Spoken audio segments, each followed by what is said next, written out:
Program penelitian pengembangan universitas bagi peneliti unggul telah kami lakukan berjudul Inovasi Pembuatan Tepung Tempe sebagai Bahan Tambahan Alami pada Pangan Fungsional Baru. Upaya strategis mewujudkan makanan harian di masa endemik COVID-19. Riset ini bertujuan untuk memproduksi tempe higienis dengan varian-variannya yang terekam pada produk tempe generasi 1, generasi 2, dan generasi 3. Rumah Inovasi Tempe Sekarsari atau disebut RITS itu merupakan satu laboratorium tempat produksi tempe lengkap dengan peralatan yang higienis.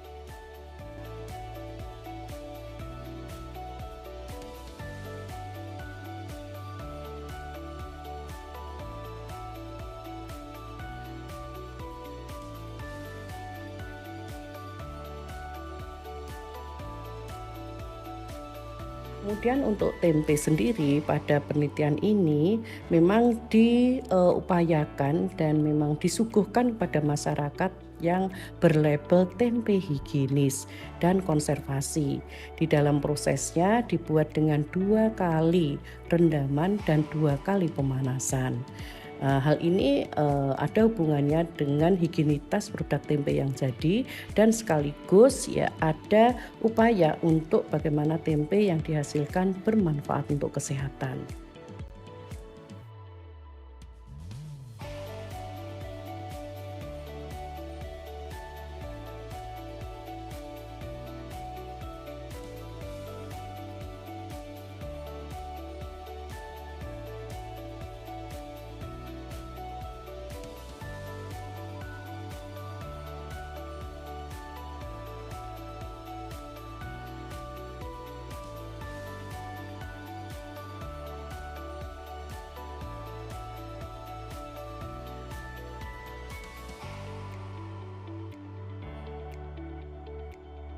Nah, pada proses penggilingan ini memang utamanya punya manfaat untuk mengeluarkan atau menghilangkan kulit ari.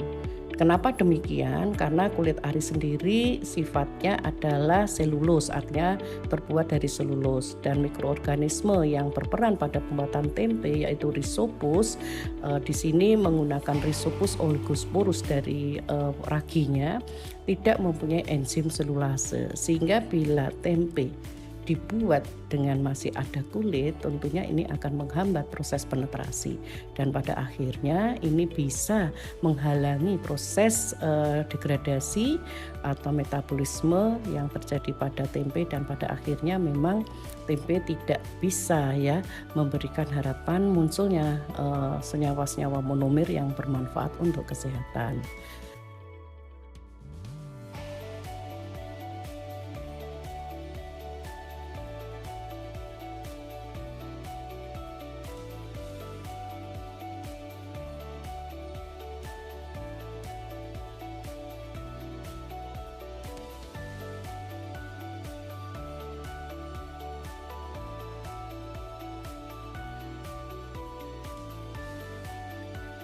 Dan di sini nampak bahwa setelah perebusan itu ditiriskan.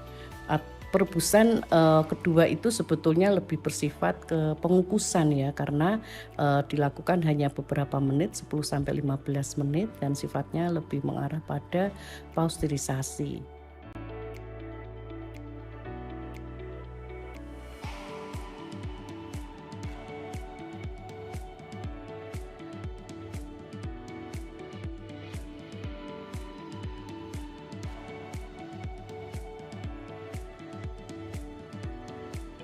Kemudian setelah ditiriskan dengan menggunakan bantuan kipas angin yang bersih, tentunya kemudian bisa dilakukan inokulasi atau peragian inokulasi dengan ragi atau disebut peragian. Nah, ragi yang digunakan memang dikatakan sangat sedikit boleh kurang lebih dari 1%, dan ini merupakan jumlah yang sifatnya berubah-ubah ya tergantung pada cuaca saat itu. Kalau kondisi panas memang ragi yang dibutuhkan sangat sedikit.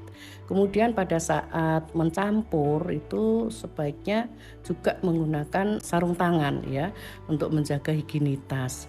Ya tapi memang tangan secara fisik itu perlu merasakan ya tentang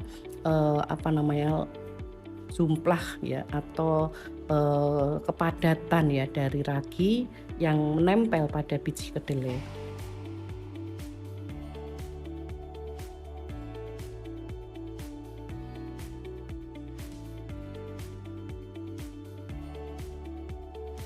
Dan kalau sudah bisa dilakukan proses pengemasan, dan di sini memang digunakan pengemasan ya dengan menggunakan plastik ya, walaupun kami tetap mengandalkan kemasan menggunakan bahan organik ya, yaitu campuran antara kertas dengan daun. Jadi memang pada beberapa masyarakat masih menyukai tempe papan, dan ada tempe papan yang full menggunakan plastik. Namun ada juga yang menggunakan daun, tapi memang daun juga mahal, artinya ini akan menambah kos. Makanya di kegiatan ini untuk riset ya, karena tempenya mau digunakan untuk lanjut pembuatan tepung tempe, dan tepung tempe akan juga dibuat lagi untuk produk tempe generasi ketiga, maka di sini untuk pembuatan tempe digunakan kemasan plastik.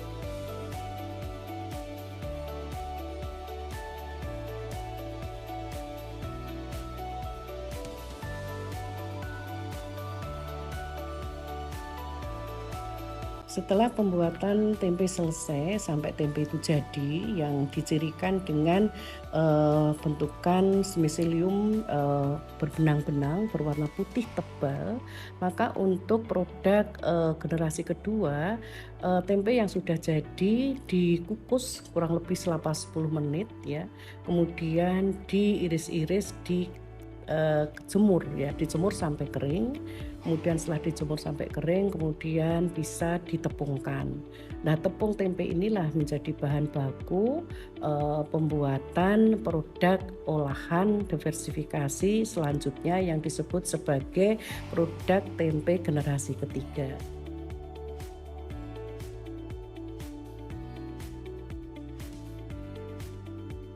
Cara pembuatan tepung tempe ini memang pertama ya perlu panas yang tidak langsung, dan memang perlu dibalik-balik ya supaya panas itu merata, dan di sini memerlukan pengeringan yang tepat ya untuk bisa ditepungkan.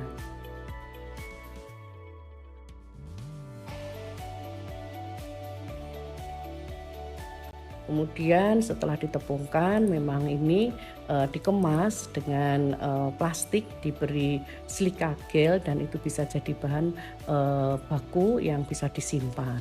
Dan memang untuk tepung-tepung ini tadi sudah dilakukan analisis, ternyata memang memenuhi persyaratan sebagai bahan baku untuk produk pangan fungsional.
Dari riset ya terkait dengan industri tempe generasi pertama, industri tempe generasi kedua, dan industri tempe generasi ketiga, secara umum semuanya memenuhi persyaratan sebagai pangan konvensional.